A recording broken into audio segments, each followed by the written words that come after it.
Assalamu alaikum. We are back once again with another episode of Education is the Key with Brother Bobby and Assalamu myself, alaikum. Welcome. Walaikum Salam, and myself, Brother Troy.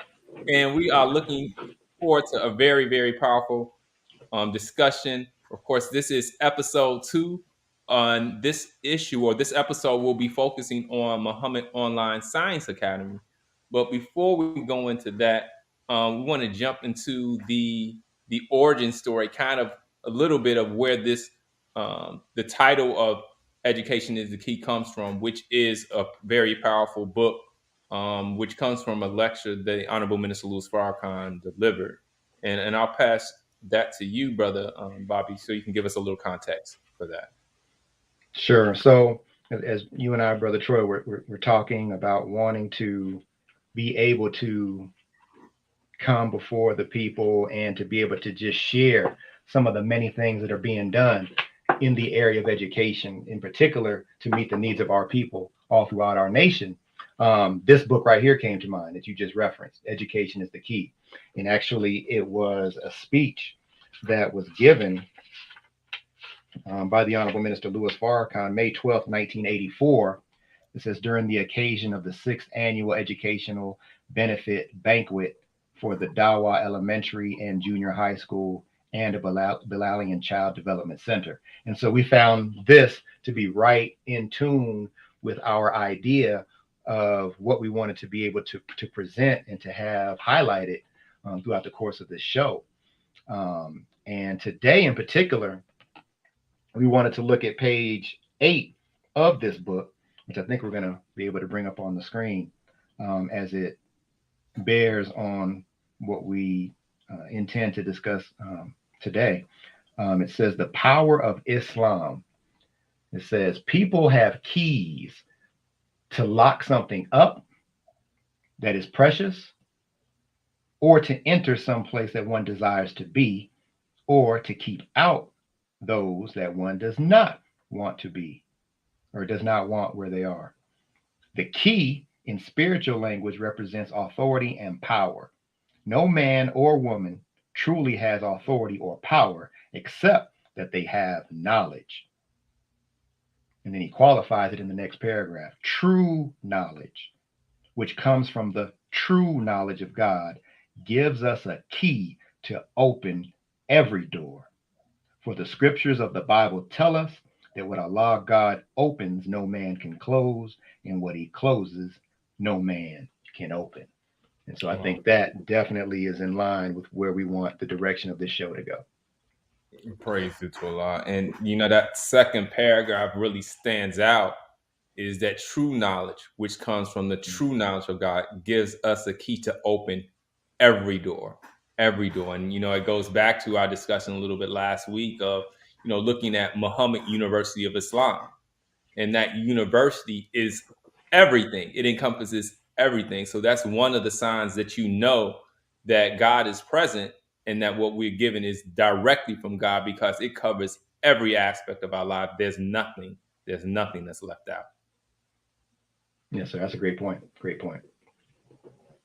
And so, we want to thank those who are joining us. Brother Frank, we see you in there. We appreciate your support, but we want to also encourage everyone that's online to like, share, and make sure you pass this on to your family and friends, because we definitely want to hear your feedback in this discussion as we continue. As Brother Bobby mentioned, one of the key points of this is that, knowledge counts for nothing. We're taught that knowledge counts for nothing unless it's carried into practice.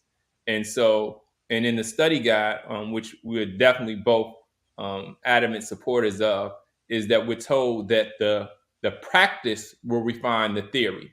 So there's many things that we study and there's many things that we learn, and that's good, but it's not, the utility of it and our application is more important. So you can have all of the words and you can sound really good, but if you're not carrying it into practice, if you're not utilizing what you've been given, then it's really for naught. And it could also be seen as a sign of vanity. If you're giving this wisdom, if you're giving this knowledge and you only speak it, but you don't bring it into fruition, you don't show it, you don't demonstrate it, then that's not necessarily the best thing for us to be doing. So with that said, is that by Allah's grace and permission, Brother Bobby has actually taken steps to bring the theory, to bring that which he has been given from the Most Honorable Elijah Muhammad under the guidance of the Honorable Minister Louis Farrakhan, is working to bring that into existence. And that is with the project that he's been working with, which is the Muhammad Online Science Academy. Can you give us a little bit of history first about that, and then kind of take us into a little bit more? Yes, sir, absolutely. And let me say first that I've been inspired, and it's one of the reasons I'm excited about this show. I've been inspired by so much of the great work that is being done all throughout the nation, and that inspiration has led me to do my part into offering a contribution to the work. And I definitely thank you, Brother Troy, because you've been a big part of helping Muhammad Online Science Academy to get to where it is and ultimately in the direction that we want to go. Muhammad Online Science Academy was born out of a love for science, number one, that I have personally. And that was my focus in school and in college, and never saw myself necessarily becoming a teacher, but that is the road that I ended up getting upon. And so I've been teaching, in the area of science for 20, where are we at here? 20, 22, 23 years, I Wow. suppose. But more importantly, to me anyway, is that I've been a member of the Nation of Islam for 29 years. And so everything that I have done in the field of education has always been influenced and filtered through what I have learned being a follower of the Honorable Elijah Muhammad and the Honorable Minister Louis Farrakhan. And so I've always had the desire, knowing that the Honorable Elijah Muhammad established the Muhammad University of Islam. And as you said, the Muhammad University of Islam is just that, it's universal. It's to cover all aspects of education.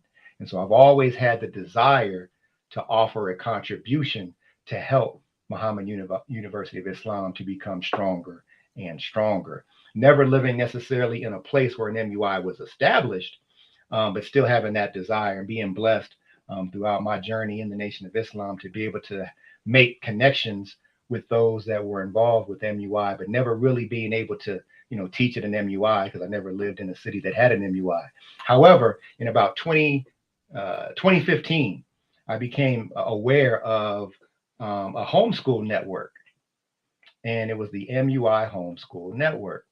And I think it was a Sister Kadara in New Jersey. Shout out, Sister Kadara. Assalamu alaikum. If she ever sees this.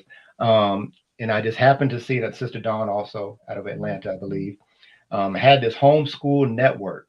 And it was geared to our community in terms of providing resources, because as we know, there are a number in our community that are just not satisfied with the public education system.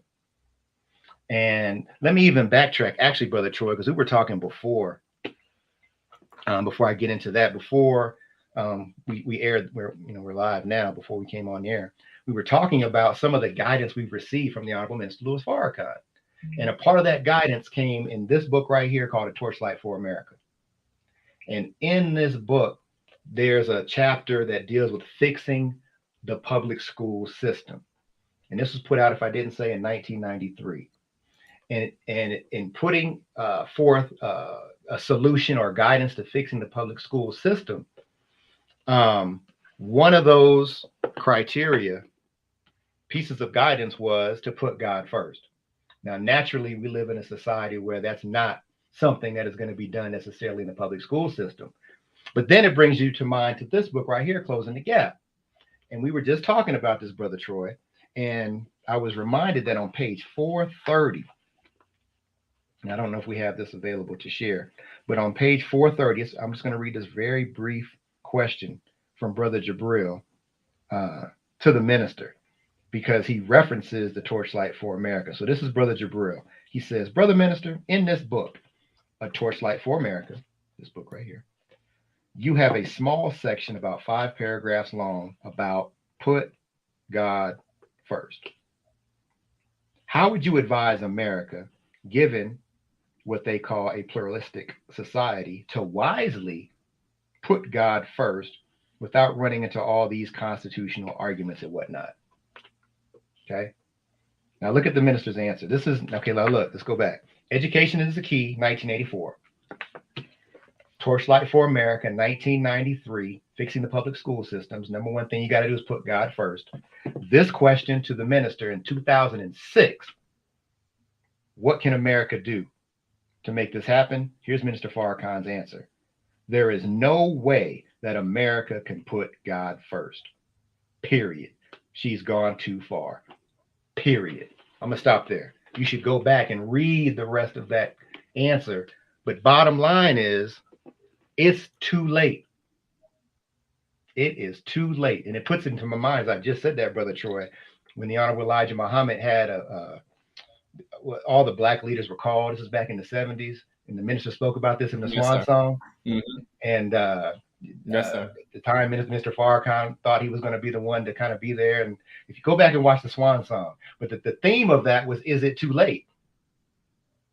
And Honorable Elijah Muhammad's response was, it's too late. And what does Minister Farrakhan say in it here? It's too late. So if you want to try to put God first, it's too late to be done in the public school system.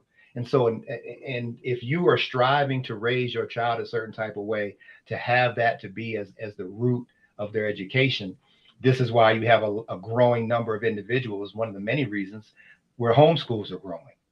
And so the Muhammad University of Islam Homeschool Network, I saw the work that they were trying to do. And I, being formerly a public education, public school teacher, know how difficult it is to school children at home. It's quite the challenge. We all found that out during COVID. We found how difficult it is to facilitate education from home. And so what I decided to do is I decided just to put information and courses together to just be a free resource. I wanted it to be free because I know things can be super expensive in terms of getting resources. And I wanted to provide resources to the MUI Homeschool Network. And one of the first things I did was a course on astronomy. And I built the course with reference and information to astronomy as given to us by our Savior, Master Farrakhan Muhammad, so that the students going through this course would be able to manifest and depict the planets of our solar system correctly, to the correct scale in terms of their size in comparison to one another, and also to be able to position them physically in terms of their distance to scale. And this is something that you can never find, because anytime you see our solar system, it's not to scale, and they are always incorrect when it comes to Pluto. And so when you study the solar system and you study what this world scientists have given us with regards to the dimensions of the planets, and if you studied over the course of many, many years, you will see their figures have changed over time. Whereas the figures given to us by our Savior through the Honorable Elijah Muhammad, which is where we got them from, that's right, those figures have never changed. They've been consistent. And so in that course, one of the things that I bring up is the fact that the reason why I'm in agreement with the figures given to us by Master Farrakhan Muhammad is because his figures have not changed, whereas the world scientists have changed. And their figures now match his figures through 8 of the planets. So how long is it going to be before they finally, admit and bear witness to the figures with regards to Pluto? And in fact, I just saw an article where they've discovered these volcanoes on Pluto. And they're saying they're volcanoes on Pluto, unlike they've seen anywhere else in the solar system. And so Pluto actually has much greater internal heat than they could have ever imagined. And one of the scientists said, what this shows us is that we know very little about the planets at all. That we got to rewind everything that we thought we knew about the planets, and we got to revamp all of that based on what we're learning about Pluto right now. So that was just one of the courses, Brother Troy, that we had on there to help the MUI. And this was in 2015. At the time I was teaching in public education, my goal at that time was to grow it and really provide more and more courses and resources. But it's very difficult to do when you're working 9 to 5 per se. And I heard Sister Minister Ava say this, and I know I'm taking it out of context. I'm taking it out of context. I know, but I heard her say that it has just stuck in my brain for I don't know how many years. But she said, you can't build a nation after work. So you can't work all day for somebody else and then say, okay, now it's nation building time now. No, it just doesn't work, and it just doesn't. Maybe somebody can do that. Maybe if you hear you say, well, I can do both. Please show us how to do that, because I didn't figure that out. And so eventually I decided to go ahead and just really make this a full-time effort. Matter of fact, pretty recently, but it started in 2015. We tried to do a few things over the years, and then what happened, Brother Troy? COVID. So when COVID hit a couple of years ago, um, a very unexpected blessing came out of that. You know how the Holy Quran teaches, with difficulty is ease. So inside the difficulty is the ease. It's right inside of there. And you just have to be able to pull it out and look past the difficulty, deal with it, but reach into it and see where is the opportunity in this. And that's exactly what happened. All of my over 20 years of desiring to be helpful in a direct way to Muhammad University of Islam actually came during COVID, because I was put in a position um, where I decided I did not want to go back into the classroom when it first kicked off. And I won't go into necessarily all the details, but I did have in-laws that had moved in with us, and they were very high risk. And I felt like if I got it, I'd be cool. I'd be straight, but I did not want to bring anything, because if anybody that teaches, look, anybody that teaches knows that schools are a germ factory. We've always known that. Yeah. You go to school, you're going to catch a little bit of everything. So our immune system is usually pretty strong, and the children's immune system is super strong because they just germified and everything. They just touching everything, wife sharing drinks. That's just what they do. So that's a germ factory. So I felt like I would be good, but I didn't want to bring anything back to them. So I decided, you know what, I can't go back. And so I was going to have to either take a sabbatical or something. But it just so happened in my area, there was a school, not a school, but a program that was an online alternative program that was offered to students, and it only had like 90 students. So it really wasn't something feasible until I got the call to say, we don't have 90 students. We have like 1,500 right now. We got 1,500 students right now. So would you be willing to teach in that environment? I said, can I teach from home? They said yes. And so I spent that whole year teaching from home. But then what I was able to do on my own time, and again, I got to give shout out to Sister Kadara, who reached out to me from New Jersey saying that MUI New York was looking for some support.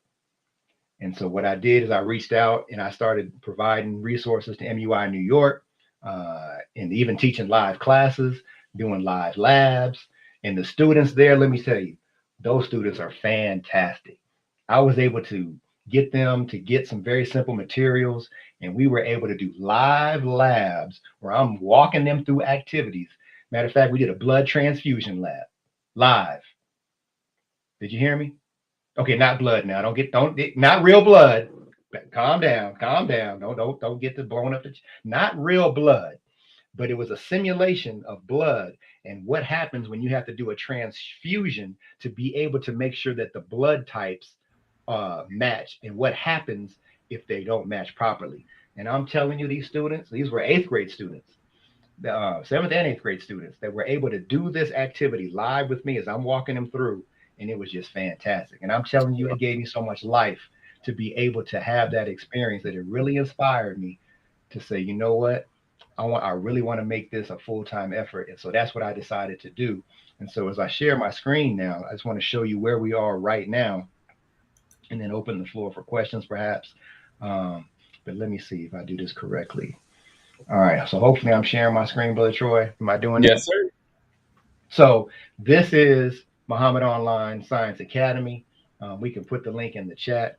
Let me see, I can do that right now, can I? Control C. Control. I got you. I got you. I got you. Oh, you got me? You got me? I got you. Damn, it's in there double. It's in there double time, triple time. So this is Muhammad Online Science Academy. We worked very, very hard to get it up to the next level. There was a previous version of this, and this is so far beyond that, and we still have so far that we want to go. But this is the Science Academy. If you go to courses,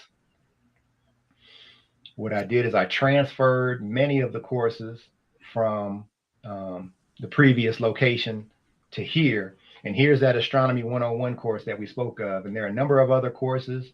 And then there's also enrichment resources. And there are a number of other courses right now that are in the works. There's a course on weather that's being done right now. And there's a couple of other courses. Maybe I'll talk about it another time. But it's a huge program, collaborative effort that we hope to be able to launch in September. And as we get closer to that date, we'll talk more about what that is, and how not only can the MUIs of our nation be able to benefit from that, but just anyone who desires to have access to courses that are rooted in what we've been taught from our Savior, Master Fard Muhammad, represented by the Honorable Elijah Muhammad and the Honorable Minister Louis Farrakhan. And basically, to say all that is they're rooted in the 100% truth. So we get away from anything that is not focused on and rooted in truth, and getting right to the principles of the material. So these are some of the courses here. Registration is free. So what you do is you just go to the site and you register. And then once you register, you are able to then enroll in any of the courses that are available. There will be some paid courses. Right now we have 3 free courses along with some enrichment resources, but there will also be some paid courses as well.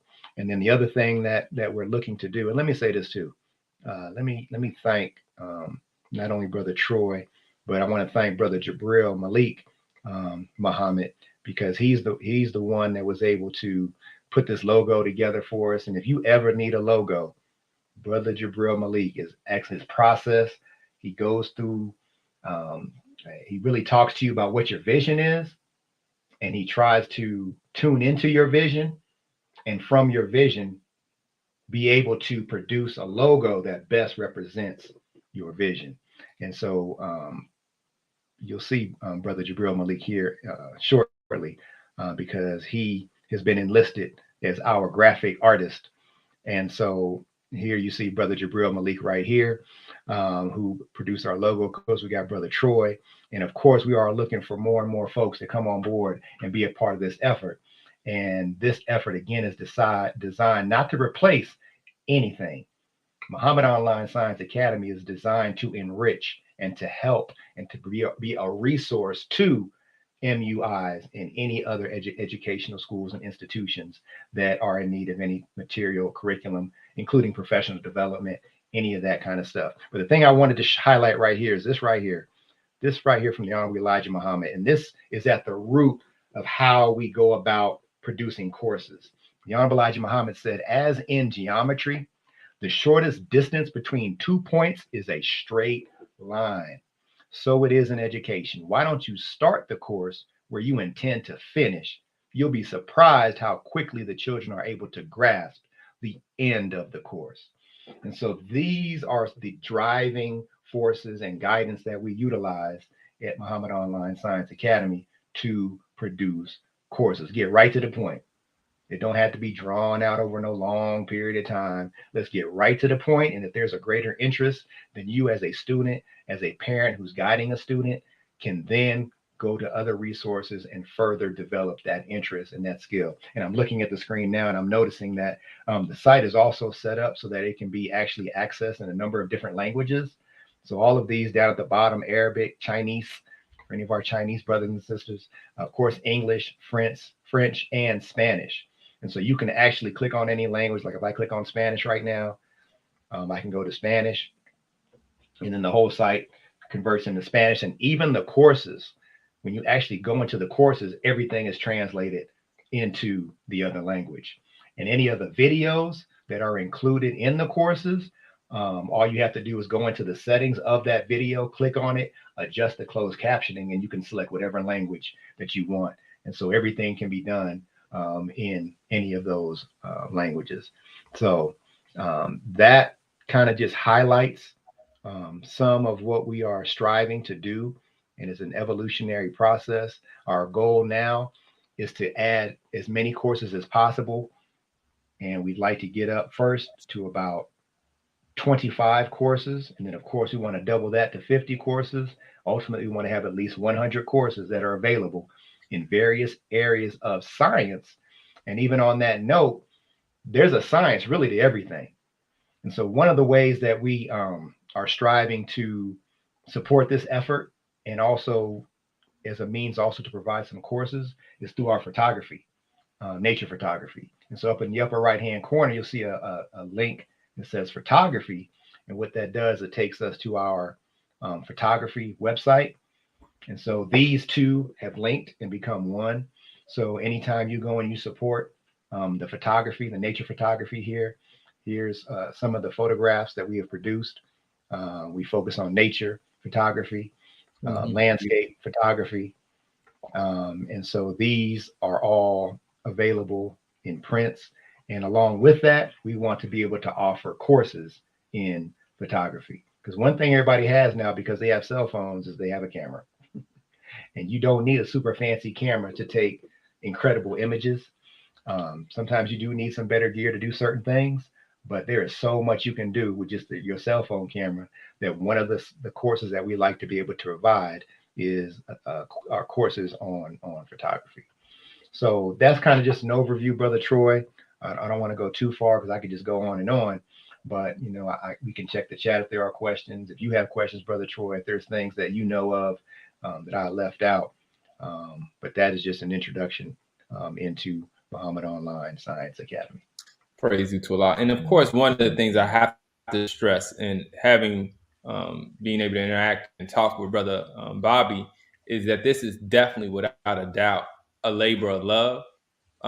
But love don't pay the bills. So I would encourage you all to make a donation to help to support this work. He mentioned it kind of in passing, but he has stepped out by Allah's grace and permission in belief in Master Heart Muhammad and the most honorable Elijah Muhammad. Of course, the reminder, and I miss the honorable Minister Louis Farrakhan. And I don't know if this struck you, but I thought about you as we've been in this study course, self-improvement, and as we released a video clip, and I have it in front of me, but it says, the reason we are in this condition is because we are not men. A man does not beg another man for a job. A man will get up and make a job for himself. A man does not beg another man to give him rights. A man will take the rights that God has given him. The white man cannot give you rights. God has already given us rights. Stand up like a man and let us take the rights that belong to us. And that sounds like, it sounds like an easy, for some that may sound like an easy thing. But if you have been in this system and you've matriculated through this educational system, it's not a system that's designed for you to get up and do something for yourself. And I have to be honest, as one who has had help stepping out of this system, you can say whatever you want. Sometimes we label them as plantations or whatever, but there are some benefits. There is some ease that's associated with working for somebody else.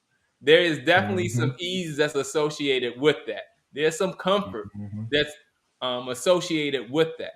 But everything, the most honorable Minister Louis Farrakhan said that everything of value has a difficulty factor associated with it. And although there is value of the degree of freedom that you have for doing for self, it is definitely a sacrifice. And it takes some, in the words of the Honorable Minister Louis Farrakhan, some testicular fortitude to step out and do that. So I just want those who know what that journey is, know that it's not an easy one, and he's still trying to make this free. So I would just encourage you to donate, not just your finances, but of course those are welcome and needed. But even just donate your time by providing feedback. Take the course. Don't just sign up for the course, but actually, continue with it. And of course, if I see one comment came up, and I think you kind of addressed it. I see a question too. I see a question too. Brother Frank had a question I want to address as well. You want to go ahead Let me do that and I now. can bring you Okay. up. Yeah. I can do that now. I'll click on the comment here. We both clicking at the Show. I same think. time. Oh, my Go bad. for it. You You do got it. it. You do it. Okay, I got it. There we go. So Brother Frank asked, how do you enroll your son? It's real simple. So you go to the website right here. You go to where it says log in and enroll. The screen will pop up. You put in your username. Pardon me, you go to register. My bad. So you go to register because you got to register first. So you go to register. You go through that process. You'll get an email. They'll give you a temporary password. Your email address more than likely will be your username, and then you can change that password. So that gets you registered. Registration is free. So you go ahead and just register right there. Once you register, then you will come back here and you will log in. And once you log in, then you are able to enroll in the courses. And again, right now, the courses that I've had to be made visible are free. So you have a chance to kind of go through the courses. And what I've tried to do, and I know none of you have ever been in my classroom, but what I have tried to do is I have tried to replicate what I do in the classroom and put it into an environment that's an online environment. And having taught over the past 3 years in an online environment and also an online and in-person environment where some of my students were virtual only, some of my students were in person and virtual. So I've had a chance to kind of see what's out there in terms of course material and how courses are structured, how they're developed. And I get a lot of feedback from the students to say, you know what, I hate this part of online. They hate this. And so what I've always tried to do is I've tried to replicate because there's no replacement for that relationship that you're striving to build with students, and it's very difficult in the online environment, but it can be done in a way that is less mechanical, I would say. um, and a lot of online courses are just very mechanical. You just go through, they're kind of bland. There might be some personality to it, but not a whole lot. And so I try to bring what I have in the classroom, what Allah has blessed me with in the classroom to be successful doing, and try to bring that in and add it to the courses as well. And the feedback that I've gotten, from the students at MUI in New York and other students that have gone through courses and done the astronomy project, for example, they seem to enjoy the process. And we're going to continue to refine that process to make it more enjoyable because, as the minister has taught us, closing the gap, learning should be fun. I mean, you should have a good time learning. It shouldn't be drudgery. And if it's drudgery, then there's something wrong, not with the student, but there's something wrong with the teacher. There's something wrong with the curriculum. There's something wrong with the courses if they feel like it's drudgery. That's on us. That's not on them. So we have to do what we can to bring life to the educational process. And then something else you said, Brother Troy, sparked the thought you brought up with the minister stated in Study Guide 19. And I was just listening to the Honorable Minister Louis Farrakhan, and he was speaking on separation and the need for separation and how separation is God's will. That's right. And so if we're fighting against the idea of separating and doing for self, we are actually bringing our will against God's will. So now it's a battle of wills, our will against God's will. And as he said in that lecture, we already know who's going to win. We already know who's going to win. But what is it that we have to now? What are we putting ourselves, what are we forcing upon ourselves to be able to come into agreement with Allah when He is the best knower? He's made His judgment. It may not be easy, but it's something we have to do. And so the minister raises the question himself. He says, well, if I got a promotion, I'm supposed to turn down that promotion? He says, take whatever you can get, but don't ever forget and don't ever stop making strides toward the ultimate goal, which is separation. Right. So you get what you can get, but don't get what you can get and then say, I'm going to be satisfied in this, because Allah is not going to allow that. You get what you can get, but then at a certain point, you think and plan and strategize and then make steps to separate. And one of the things, and I'm only speaking as Brother Bobby right now, Brother Troy. But one of the things that I'm looking at with regards to this massacre in Texas of our children at that elementary school. And when you look at the idea of separation and you look at that school, you look at that community, that was a fairly separated community. but they were only separated in terms of being living among themselves. But what was being taught at elementary school? They had separated and they had their own community, but there was still a mind there that was a mind of the enemy. And so that made me to think it's not enough that we just separate. We have to be able to separate not just physically, but mentally. Because when I look at that community, it was like they were on their own community. On But the school, it said welcome in Spanish. but the one thing is that in many instances, and Minister Ava has raised this as well, is that there's a difference from separation and segregation.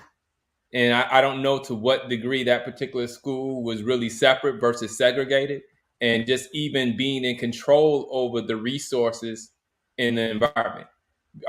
To what extent, and not, we don't know, Allah is the best knower. We don't know how that would have changed it.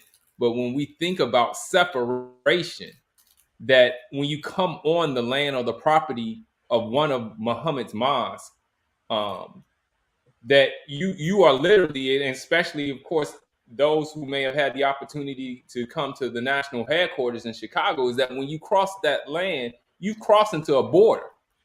And we have a process in which there's certain things that are not allowed within our boundaries, within our borders.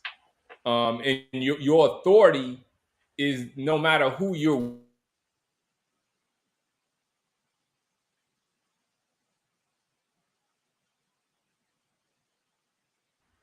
Okay. My signal just went out. I don't know if that went out for you, A but little bit. you cross over to these borders, and there's no other legal institution that has authority. Mm. We don't allow weapons on our property. I don't care Mm. who you are.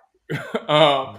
so it's a difference, and I think this echoes that same sentiment. But there's a shift in mind, and so just as when we go, I know when I've gone in certain communities and it's not mine, it's very apparent that from their perspective, I don't belong there. So they look at me a little different, and Right. that necessarily doesn't happen, in other places. Is that, it's okay, you don't belong here. And it's not that we treat you, that you're treated wrong, but it's definitely, a mental note is made, right? So Right. I think that shift on how we see ourselves, um, when you're in a separated environment versus a segregated environment, is different. So it's in it, that echoes the sentiment that you said. It's a shift in thinking, Right. on how we see, which is can also connect it with being separated versus being segregated. Right. Yeah. Now I see a comment in the chat. Uh, it says Menace Ra. It says, Mr. Muhammad, did you teach at McFarland Middle School in Dayton, Ohio? Yes, I did. What you know about McFarland? Put something in it. What you know about What you know about McFarland? It's one of your That's a students, little. your old students. I don't know. I did see. Matter of fact, I did. Speaking of McFarland, I did see one of my students who went to McFarland, and they're in the Nation of Islam now. And Wow. his brother Lawrence, brother Lawrence. He's a heck of a chef. But I do remember him from way back in the day. I just happened to see him somewhere on Facebook.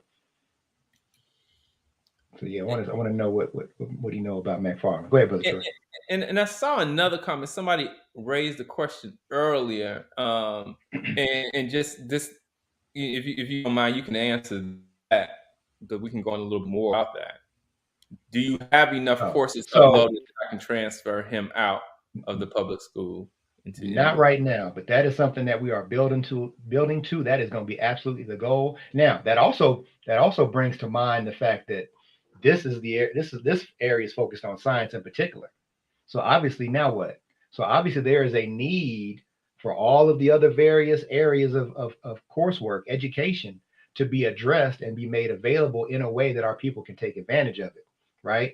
Because also, and I like to think of most of it as not just being science, but also mathematics. I don't understand why the two are taught separately. In my opinion, they should be taught together, because mathematics is the language of science. Science gives you the context. They should really be taught one and the same. I don't know why they're taught separately. But there are other areas that have to be taught, and we should be growing to a point to where we have available to our people every area so that they decide to opt out, they have something to opt into that is more Exactly. valuable and comprehensive. So that's a great question, Brother Frank. We do not have enough courses to cover everything that a student would need. We're focusing on science right now, and we know that others, and we're going to highlight those others in upcoming shows that are also doing their part. And we're just going to just keep on making motion, and there'll be more order brought to that motion to make it even more organized and effective. Crazy to Allah. So that is definitely one of your students. If you can He was see my the teacher, Mr. Muhammad, is Gerald Powell. I don't know if you remember me, but I always remember a man who helped change my life. All praise is due to Allah.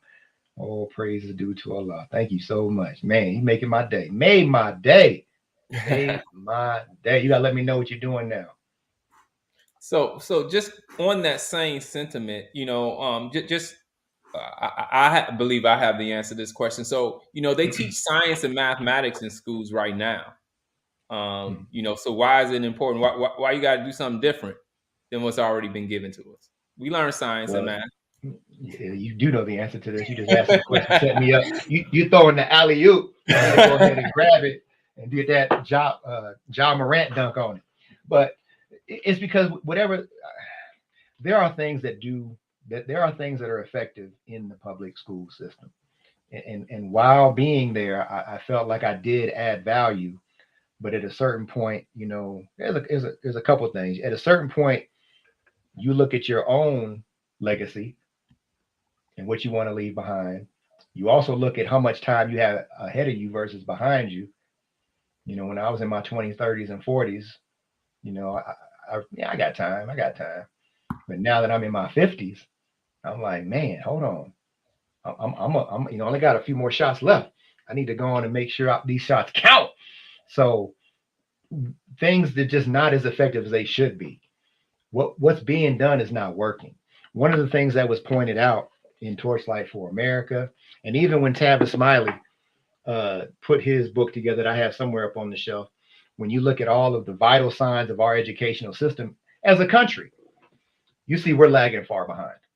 Absolutely. And we lag far behind, especially in areas of math and science, which these are keys in building civilization. So if you are lacking in the areas of math and science, that means your ability to build and maintain civilization is dropping, but yet you continue with the same means and methods in terms of math education and science education. Well, that's not going to cause a reversal. So you need to look at what you're doing and say, well, what can we do differently? And let me say this, you will see over the years that the guidance that you see in this book has been implemented to some extent in schools. Now, they're not going to put God first, but what have they done? They've done more uniforms in schools.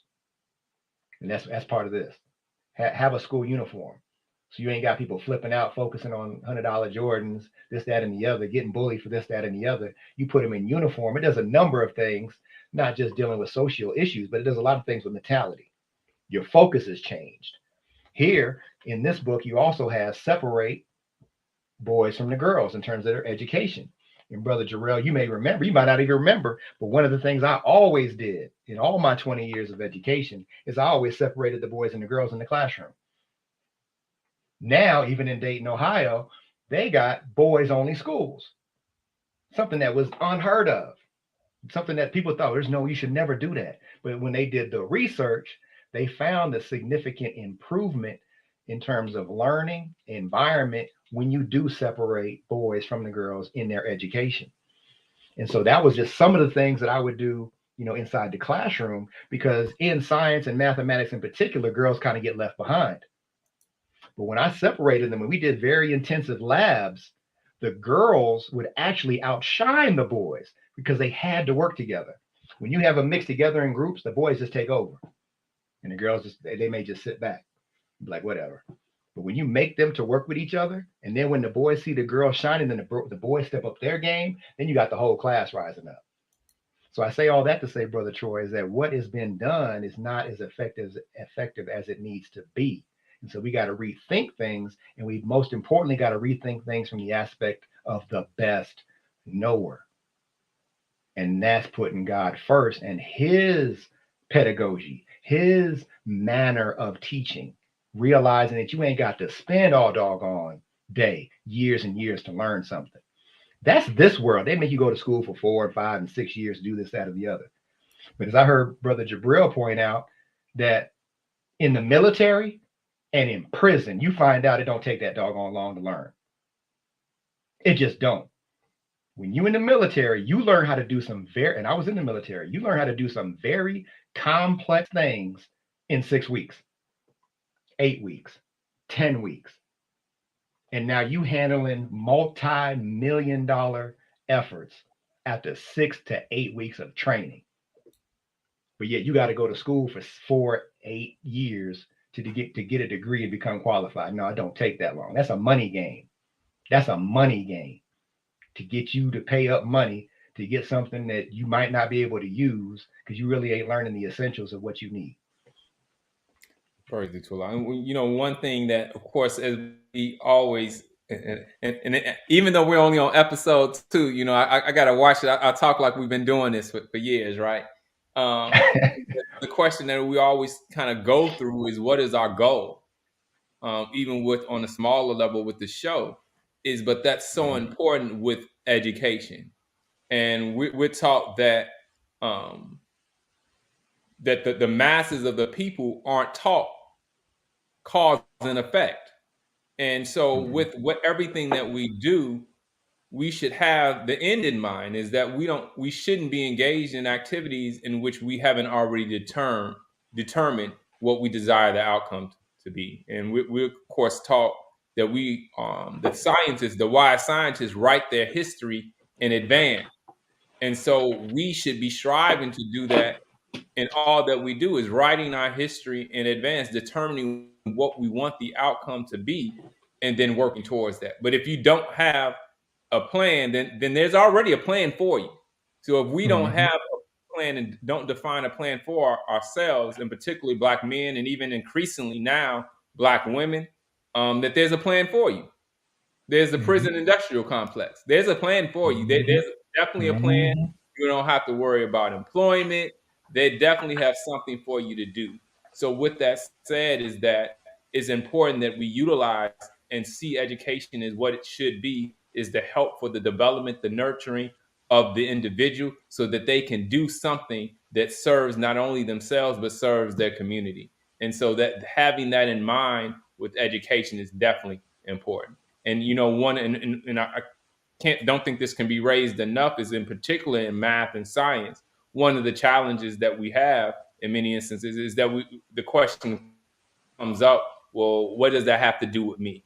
I want to be whatever it may be, and I want to be a lawyer. We don't need math and science to do that. But just even the courses that you have right now, and I'll throw the alley-oop to you. So I'm gonna throw that one. I want to be a lawyer, or I want to be I can't even think of anything because science and math is popping in my head. But let's just roll with the lawyer. I want to be a lawyer. Why do I need to know any math or science? Yeah, and it goes to the point that there's a science to everything. Yes, sir. Boxing is a science. Science is organized information. It's organized knowledge. One of the things that we need in our community is more what? Organization. Because if you are disorganized, you are ineffective. But once you understand that every body, when I say body, a body of knowledge, if it's legal body of knowledge, that knowledge has to be organized and put in a position to where you can have understanding and be able to know how to apply it. And how to apply it, to what degree that you do this, that, or the other. And that involves experimentation. That involves coming up with hypotheses, which is not an educated guess. Get that out your vernacular. Never in your life again. Anybody that's watching this, never ever in your life say that a hypothesis is an educated guess. Get rid of that for life. Never say that again. A hypothesis is a testable idea. It's an idea that comes to mind that you can test to see whether or not whether or not you're right or wrong either. Don't stop doing that. That don't mean your hypothesis. There's no such thing as your hypothesis being right or wrong. Your hypothesis is either supported or is not supported. And so whatever you do, to test out your ideas in any field, that's science. And so you have to be able to come up with an experiment with variables that you control, variables that you allow to be variable, so that you can see whether or not what you're doing is having the effect that you're doing. What's the cause? What is the cause, Brother Troy, as you said?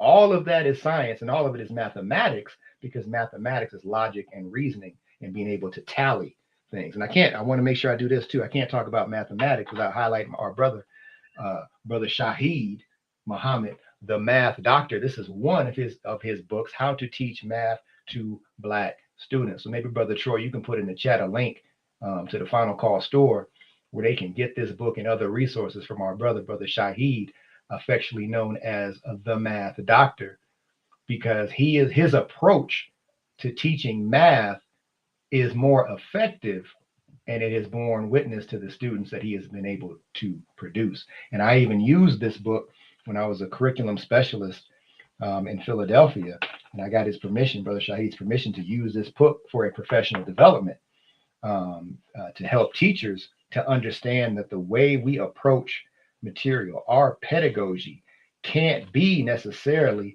what we may have been taught in schools to become a teacher, because what we were taught in schools to become a teacher, that was geared to a population that's not our own. And so to approach our own, we have to be able to approach our own in a way that is effective and that goes to their nature. And that's not what we're taught in terms of becoming an educator. Thankfully, I didn't go to school to be an educator. I fell into education, you might say, and I just had to take a few courses to just get my certification, but I wasn't like trained, by the schools, universities of this world to become a teacher. I was just driven by my desire and love for science, rooted in what I had received of the truth from God, and did what I needed to do to get in a position to be able to teach what I love, science, to our children. So that's a great question that you raised, Brother Troy. And just even one of the things that, for those who are students of the teachings of Most Honorable Elijah Muhammad, we're given a body of knowledge called Supreme Wisdom. And part of that is that we're given a problem book. And part of that process is that, unfortunately, in our reality is that we think very emotionally and we don't think mathematically. We don't think about cause and effect. We don't think and function our lives and deal with our problems in a mathematical or scientific type of way. And which a study guide that we just came out from the self-improvement, the basis for community development, is study guide 18, is rising above emotions into the thinking of God. And part of in our discussion, I believe, I don't know if it was in 18 or in 19. Well, it was in 19 where we talked about the importance on how, as students of the Most Honorable Elijah Muhammad under the guidance of Honorable Minister Louis Farrakhan, we're taught that we shouldn't teach our children these nursery rhymes where animals speak and all of these things that aren't real, because you're shaping the minds of your children to accept foolishness.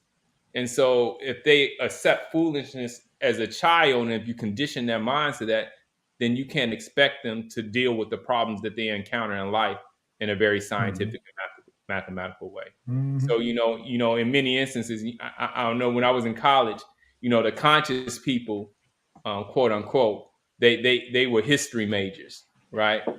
And now when I think about it, knowledge of self, when you really get into knowledge of self, that's science.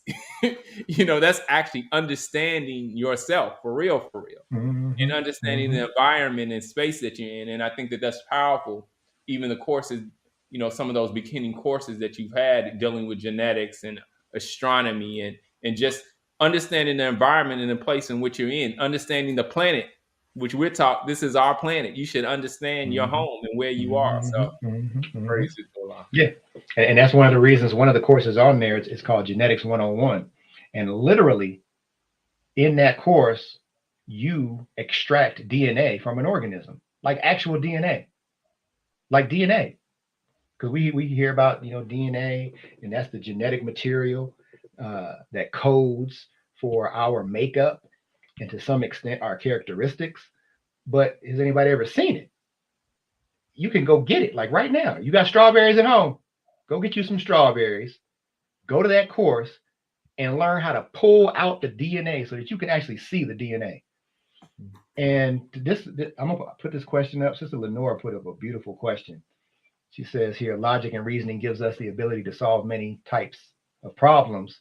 So is this new math that parents complain about in school, fuzzy logic or fuzzy math, to confuse students' ability to reason?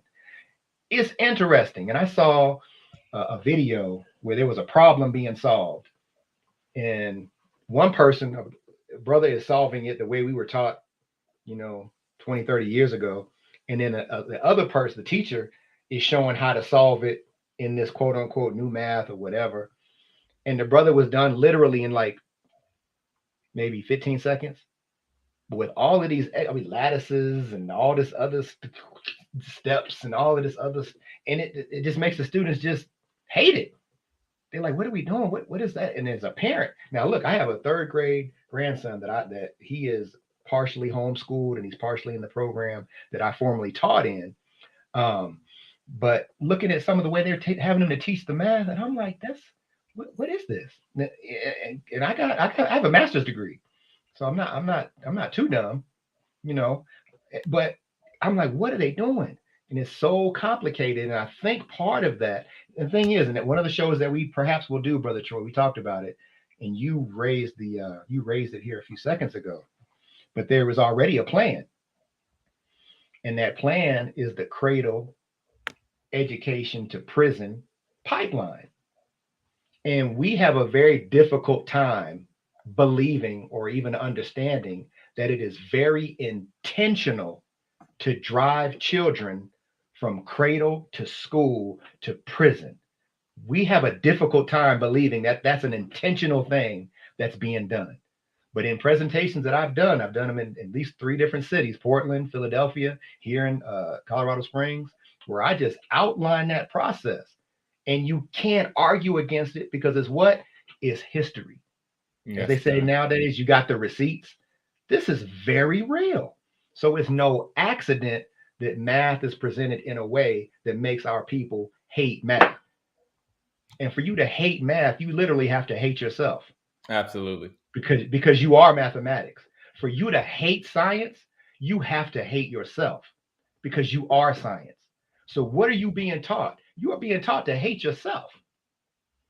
And so we're taught through Muhammad University of Islam, established by the Honorable Elijah Muhammad, that we are those subjects. We are science. We are mathematics. We are economics. And so we're not studying something outside of ourselves.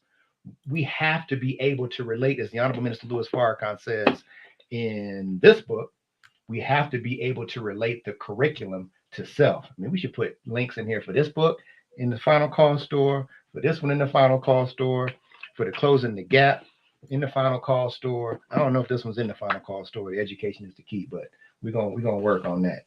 But these are all resources that it would behoove us to study. But more importantly, like you said, Brother Troy, put them into practice to whatever degree that you can.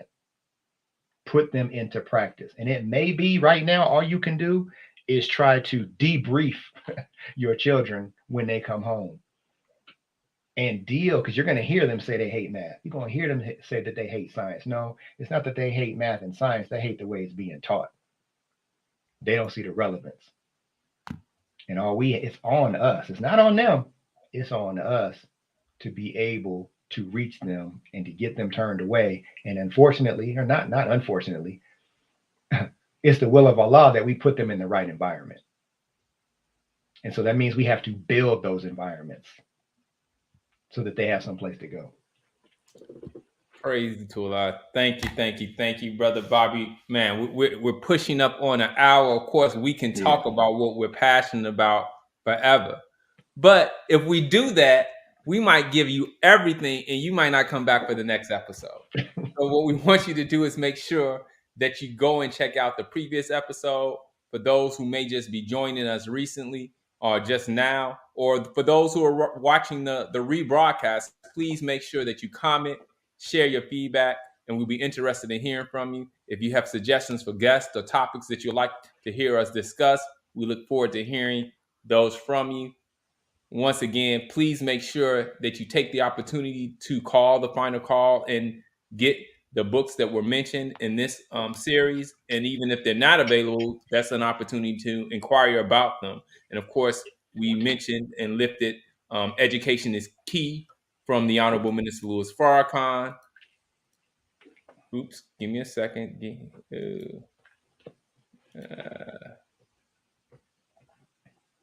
Okay, so Education is the Key by the Honorable Minister Louis Farrakhan, as well as a very powerful and important book that you should have on your shelf, Closing the Gap, as well as the Torchlight for America. So make sure that you get those 3 books, as well as other lectures from the Honorable Minister Louis Farrakhan. And of course, hey, I got to send a personal shout out, of course, these self-improvement study guides. You have to make sure that you get those. Self-improvement, the basis for community development. Please visit us every Friday. You can go to, wow, just went blank real quick. Help me out. Study.noi.org. Study.noi.org and sign up so that you can get the weekly assignments and join us on Friday evenings for our self-improvement study group. Brother Bobby, any closing words? I just want to thank everyone that's present in the chat. I'm reading your comments. Apologize for not getting to all the questions.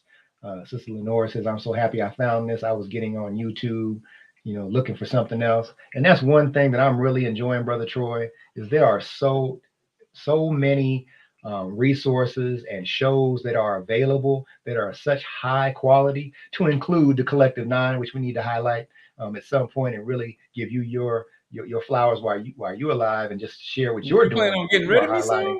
Huh? No. I'm just saying. Yes, we got to shout out the Collective 9 as well. Is that link available? Put that in the chat.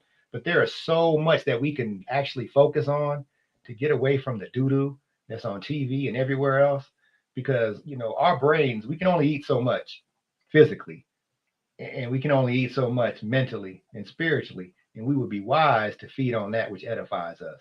And there is so much out there that I know I enjoy watching. Everything from NFA Studios, Final Call Radio. We can go on and on, Closing the Gap broadcast. I mean, we just want to just help and support all of these programs so that they can be successful. And that's why, Brother Troy, I'm excited to be able to bring people on here that are doing so much in education, like Brother Shaheed, like the science teacher mom. I think her sister's name, Sister Medina Chin. Mm-hmm. Just people that just come into mind. I don't mean to leave anybody out, but I just want to make sure really, because this is oh yeah, absolutely, because this is not no competition.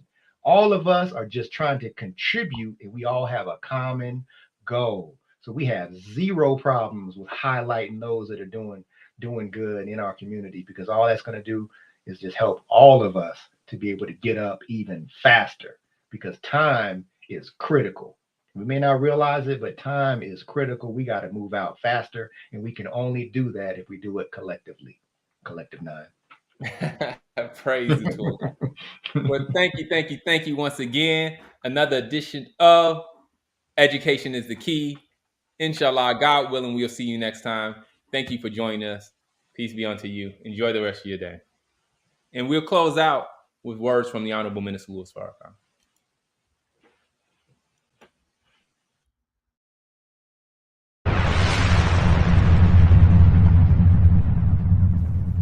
We have to take over the educational system. Because the education that you're receiving has not made you a good people or a better people. It made you a more willing tool or slave for your oppressor.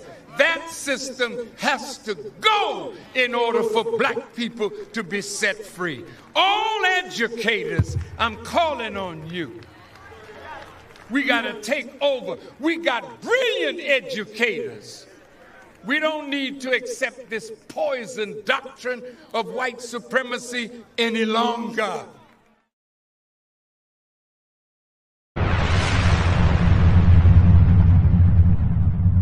The educators, we want to open with a ministry of education that develops a curriculum for all ghetto schools. Not just for Chicago, But once we develop it, it has to be accepted. See, we're like colonies now. Not the 13 colonies, but in all the major cities, there's a ghetto. The Chinese are not called a ghetto.